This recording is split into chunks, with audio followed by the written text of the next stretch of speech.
ഭർത്താവിനോട് ഒരുപാട് കടമകളുണ്ട് എന്ന് നമുക്കറിയാം. എന്നാൽ ഭർത്താവ് വീട്ടിലേക്ക് വരുന്ന സമയത്ത് ഭാര്യ ശ്രദ്ധിക്കേണ്ട വളരെ പ്രധാനപ്പെട്ട 5 കാര്യങ്ങളാണ് ഇന്ന് നിങ്ങൾക്ക് പറഞ്ഞു തരുന്നത്. പ്രിയപ്പെട്ട സഹോദരിമാർ, ഈ വീഡിയോ പൂർണ്ണമായും കാണുകയും നിങ്ങളുടെ ജീവിതത്തിൽ ഈ 5 കാര്യങ്ങളുണ്ടോ എന്ന് ശ്രദ്ധിക്കുകയും ഇല്ല എങ്കിൽ ഈ 5 കാര്യങ്ങൾ നമ്മുടെ ജീവിതത്തിലേക്ക് കൊണ്ടുവരാൻ വേണ്ടി ശ്രമിക്കുകയും ചെയ്യണം. അല്ലാഹു തആല തൗഫീഖ് നൽകട്ടെ. വീഡിയോക്ക് ഒരു ലൈക്ക് ചെയ്യുക, തുടർന്ന് കേൾക്കുക. നിങ്ങൾക്ക് ഉപകാരപ്പെട്ടാൽ മറ്റുള്ളവരിലേക്ക് ഷെയർ ചെയ്തു കൊടുക്കുക. അസ്സലാമു അലൈക്കും വറഹ്മത്തുള്ളാഹി തആല വബറകാതുഹു. എല്ലാവർക്കും സുഖമെന്ന് കരുതുന്നു. അല്ലാഹു സുബ്ഹാനഹു തആല നമ്മുടെ എല്ലാ പ്രയാസങ്ങളും പ്രതിസന്ധികളും തീർത്തു തരുമാറാകട്ടെ. കടങ്ങളെ കൊണ്ട് പ്രയാസപ്പെടുന്ന ധാരാളം ആളുകൾ ദുആ കൊണ്ട് വസിയത്ത് ചെയ്തിട്ടുണ്ട്. എല്ലാവരുടെയും കടങ്ങൾ വീട്ടാനുള്ള വഴികൾ അല്ലാഹു തആല തുറന്നു കൊടുക്കുമാറാകട്ടെ.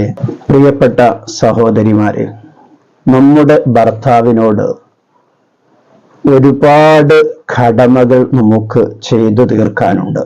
ഭർത്താവിന് ഭാര്യയോടും കടമകളുണ്ട്. ഇൻഷാ അല്ലാഹ് അത് പിന്നീട് പറയാം.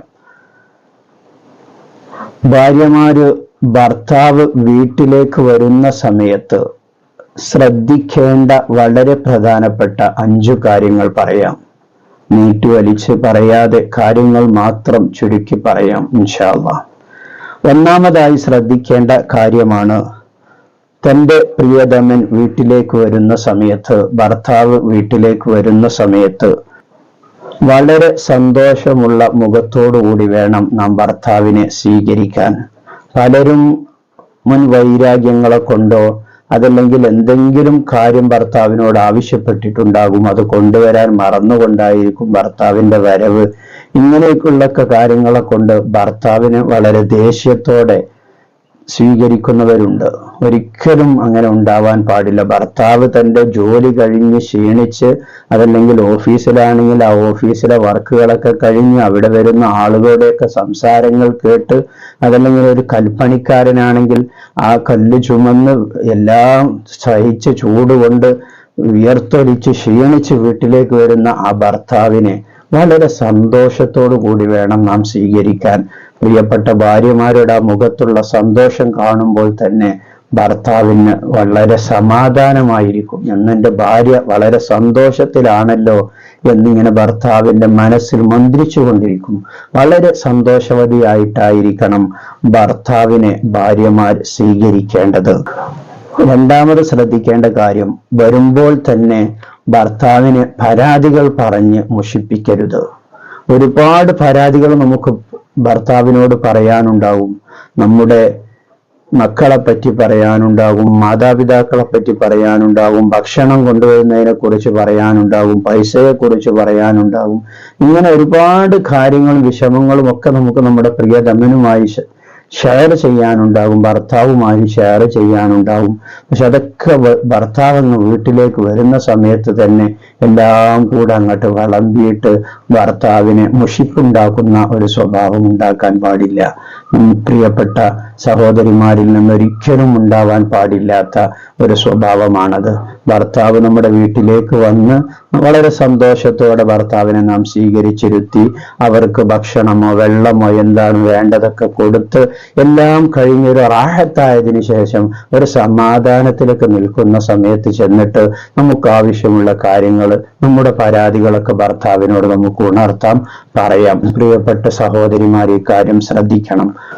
മൂന്നാമത് ശ്രദ്ധിക്കേണ്ട കാര്യം, ഭർത്താവ് എന്തെങ്കിലും ഒരു സാധനം വാങ്ങി വീട്ടിലേക്ക് വരുമ്പോൾ ആ വാങ്ങിയ സാധനം നോക്കിയിട്ട് അതിനെ അപ്പോൾ തന്നെ കുറ്റം പറയുക.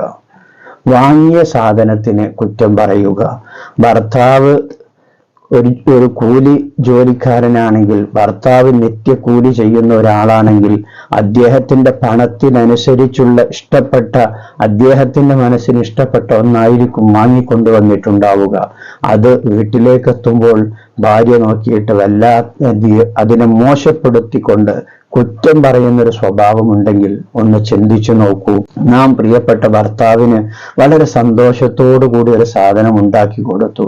അത് അങ്ങ് ഭർത്താവിന്റെ മുന്നിലെത്തി ഒന്ന് നോക്കിയിട്ട് ഭർത്താവ് ആ സാധനത്തിന്, ആ ഭക്ഷണത്തിന് കുറ്റം പറഞ്ഞാൽ എത്രമാത്രം നിങ്ങൾക്ക് വിഷമമുണ്ടാകുമല്ലേ? പ്രിയപ്പെട്ട ഭർത്താക്കന്മാരെന്ന് തീരെ ഉണ്ടാവാൻ പാടില്ലാത്തൊരു സ്വഭാവമാണത്. അതുപോലെയാണ് ഭർത്താവ് നിങ്ങൾക്ക് ഇഷ്ടപ്പെട്ടൊരു സാധനം വാങ്ങിക്കൊണ്ടുവന്നു, ആ സാധനം നോക്കിയിട്ട് അപ്പോൾ തന്നെ അതിനെ കുറ്റം പറയുന്ന ഒരു സ്വഭാവം പ്രിയപ്പെട്ട സഹോദരിമാരിൽ നിന്ന് ഉണ്ടാവാൻ പാടില്ല. നമുക്കത് ഇഷ്ടപ്പെട്ടില്ല എങ്കിൽ അത് അവതരിപ്പിക്കേണ്ട രൂപത്തിൽ നമുക്ക് ഒഴിവ്, ഭർത്താവ് ഫ്രീ ആയി നിൽക്കുന്ന സമയത്ത് ഞാൻ ഇങ്ങനത്തെ സാധനമല്ലായിരുന്നു ഉദ്ദേശിച്ചിരുന്നത്, ഇതിനേക്കാളൊന്നും കൂടെ കളർ മാറ്റാമായിരുന്നു, അങ്ങനെയൊക്കെ പറഞ്ഞ് വളരെ സമാധാനത്തിൽ ഭർത്താവ് ദേഷ്യമില്ലാത്തൊരു സമയം നോക്കിയിട്ട് വളരെ സൗമ്യമായിട്ട് ഭർത്താക്കന്മാരോട് പറഞ്ഞാൽ അവർ കേൾക്കും, അനുസരിക്കും. അല്ലാഹു തആല നമ്മുടെ ഭർത്താക്കന്മാരൊക്കെ നന്നാക്കി തെരുമാറാകട്ടെ. നാലാമത് പ്രിയപ്പെട്ട സഹോദരിമാര് ശ്രദ്ധിക്കേണ്ട കാര്യം, ഭർത്താവിനോട് നല്ല സംസാരത്തോടു കൂടിയായിരിക്കണം ഭർത്താവിനെ നാം സമീപിക്കുന്നത്.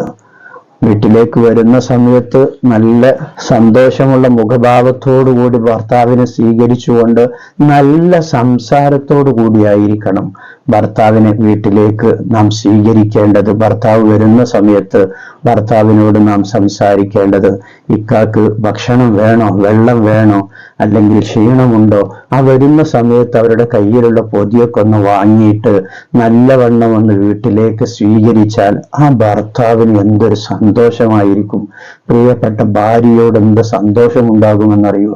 പലർക്കും പരാതിയാണ്, എൻ്റെ ഭർത്താവ് എന്നെ മെയിൻറ്റ് ചെയ്യുന്നില്ല, എന്നോടൊന്നും പറയുന്നില്ല, എന്നെ ഒന്ന് നോക്കുന്നു പോലും ഇല്ല എന്നൊക്കെ പറഞ്ഞ് പരാതി പറയുന്ന ധാരാളം സ്ത്രീകളുണ്ട്, സഹോദരിമാരുണ്ട്. അവരൊക്കെ അവരുടെ ഭർത്താവിന്റെ മനസ്സറിഞ്ഞുകൊണ്ട് ഭർത്താവിനെ സ്നേഹിച്ചുകൊണ്ട് നിന്നാൽ തീർച്ചയായും ഭർത്താവിൽ നിന്നുള്ള സ്നേഹം തിരിച്ചും വാങ്ങിയെടുക്കാൻ കഴിയും. പ്രിയപ്പെട്ടവർക്ക് തൗഫീഖ് നൽകുമാറാകട്ടെ. അഞ്ചാമത്തെ വളരെ പ്രധാനപ്പെട്ട കാര്യം, അഞ്ചാമത്തെ കാര്യം പറഞ്ഞുകൊണ്ട് ഞാൻ നിർത്തും ഇൻഷാ അല്ലാഹ്. അഞ്ചാമത്തെ വളരെ പ്രധാനപ്പെട്ട കാര്യം, പ്രിയപ്പെട്ട സഹോദരിമാരിൽ അധിക ആളുകളും ശ്രദ്ധിക്കാതെ പോകുന്നൊരു കാര്യമുണ്ട്. ഭർത്താക്കന്മാർ വീട്ടിലേക്ക് വരുന്ന സമയത്ത് നല്ല ആകർഷണീയമായിരിക്കുന്ന വസ്ത്രം ധരിച്ചുകൊണ്ടായിരിക്കണം അവരെ സ്വീകരിക്കേണ്ടത്. അടുക്കളയിലും അലക്കുന്ന സമയത്തും അടുക്കളയിലും ഒക്കെ ഇട്ട് ആകെ നനഞ്ഞ് കുതിർന്ന് മുഷിഞ്ഞ് വിയർപ്പ് മണക്കുന്ന വസ്ത്രം കൊണ്ട് ഭർത്താവിനെ സ്വീകരിക്കുന്ന എത്ര സഹോദരിമാരുണ്ട്? നിങ്ങൾ അങ്ങനെയാണോ? നിങ്ങളുടെ ഭർത്താവിനെ നിങ്ങൾ അങ്ങനെയാണോ സ്വീകരിക്കാറുള്ളത്? ഒന്ന് ചിന്തിച്ചു നോക്കൂ. ആ ഭർത്താവ് നമ്മുടെ വീട്ടിലേക്ക് വരുന്ന സമയത്ത് നല്ല വസ്ത്രം, നനവൊന്നുമില്ലാത്ത, വിയർപ്പൊന്നും വാസനിക്കാത്ത നല്ല വസ്ത്രം, ഒരു സുഗന്ധമൊക്കെ പൂശി നല്ലൊരു വസ്ത്രം ധരിച്ചുകൊണ്ട് പ്രിയപ്പെട്ട ഭർത്താവിനെ സ്വീകരിക്കുകയാണെങ്കിൽ ആ ഭർത്താവിനും നല്ല സന്തോഷമായിരിക്കും. നിങ്ങൾക്കും ഭർത്താവിന്റെ അരികിലേക്ക് പോകാൻ എന്തൊരു സന്തോഷമായിരിക്കും. നിങ്ങൾ ചീഞ്ഞ് വസ്ത്രമൊക്കെ ആകെ നനഞ്ഞ് ചീഞ്ഞ് വിയർപ്പ് നാറുന്ന ഒരു വസ്ത്രവുമായിട്ടാണ് ഭർത്താവിന്റെ അരികിലേക്ക് നിങ്ങൾ പോകുന്നതെങ്കിൽ തന്നെ നിങ്ങൾക്ക് കൂടെ ഒരു മടിയായിരിക്കും. ഞാൻ എടുത്ത ഈ വസ്ത്രത്തിലെ വിയർപ്പും അതുപോലെ തന്നെ വസ്ത്രത്തിലെ വെള്ളവും ഒക്കെ ഭർത്താവിന്റെ ദേഹത്താകുമോ, അതല്ലെങ്കിൽ ഇത് കാണുമ്പോൾ എന്നോട് എന്തെങ്കിലും പറയുമോ എന്നൊക്കെയുള്ള ഒരു മടിയും ഒരു പേടിയും ഒക്കെ നിങ്ങൾക്കുണ്ടാകും. ആ സ്ഥാനത്ത് നമ്മൾ നല്ല വസ്ത്രം ധരിച്ചുകൊണ്ട്, വൃത്തിയുള്ള വസ്ത്രം ധരിച്ചുകൊണ്ട്, നല്ല സുഗന്ധമൊക്കെ പൂശിയിട്ട് ഭർത്താവിനെ വരുന്ന സമയത്ത് സ്വീകരിക്കുകയാണെങ്കിൽ എന്തൊരു റാഹത്തായിരിക്കുമല്ലോ. ഭർത്താവിന്റെ മനസ്സിനും സന്തോഷമുണ്ടാകും. പ്രിയപ്പെട്ടവൾക്ക് ഭർത്താവിനെ സ്വീകരിക്കാനും എന്ത് ആനന്ദമായിരിക്കുമെന്നറിയുമോ? നിങ്ങളുടെ ജീവിതത്തിൽ നിങ്ങൾ ഇതൊന്ന് പരീക്ഷിച്ചു നോക്കുക. തീർച്ചയായും ഭർത്താവിൽ നിന്ന് സ്നേഹം നിങ്ങൾക്ക് ലഭിക്കുന്നില്ല എന്നുള്ള പരാതി അങ്ങ് മാറി ഭർത്താവ് നിങ്ങളെ സ്നേഹിക്കാൻ തുടങ്ങും. അല്ലാഹു തആല നമ്മുടെ ഭാര്യ ഭർത്താക്കന്മാർക്കിടയിൽ സമാധാനവും സന്തോഷവും നൽകുമാറാകട്ടെ. ധാരാളം കാര്യങ്ങൾ നമ്മുടെ കുടുംബ ജീവിതത്തിൽ നാം ശ്രദ്ധിക്കേണ്ടതുണ്ട്. മുമ്പും പല കാര്യങ്ങളും നമ്മുടെ ചാനലിലൂടെ ഉണർത്തിയിട്ടുണ്ട്. ഇൻഷാ അല്ലാഹ് ഇനിയും ഭാര്യ ഭർത്താവിൽ നിന്ന് ഭർത്താവ് ഭാര്യയോട് ശ്രദ്ധിക്കേണ്ട കാര്യങ്ങൾ ഇൻഷാ അല്ലാഹ് തുടർ വീഡിയോയിൽ നമുക്ക് സംസാരിക്കണം. എല്ലാവരും വീഡിയോ മറ്റുള്ളവരിലേക്ക് ഷെയർ ചെയ്തു കൊടുക്കുക, വീഡിയോക്ക് ലൈക്ക് ചെയ്യുക, നിങ്ങളുടെ വിലപ്പെട്ട അഭിപ്രായങ്ങൾ കമന്റായി രേഖപ്പെടുത്തുക. അല്ലാഹു സുബ്ഹാനഹു തആല നമ്മെ ഇരുലോക വിജയികളിൽ ഉൾപ്പെടുത്തി അനുഗ്രഹിക്കുമാറാകട്ടെ. ആമീൻ ബിറഹ്മതിക യാ അർഹമർ റഹീമീൻ. മറ്റൊരു വീഡിയോയിൽ മറ്റൊരു വിഷയവുമായി നമുക്ക് വീണ്ടും കാണാം. സ്നേഹത്തോടെ അസ്സലാമു അലൈക്കും വറഹ്മത്തുള്ളാഹി.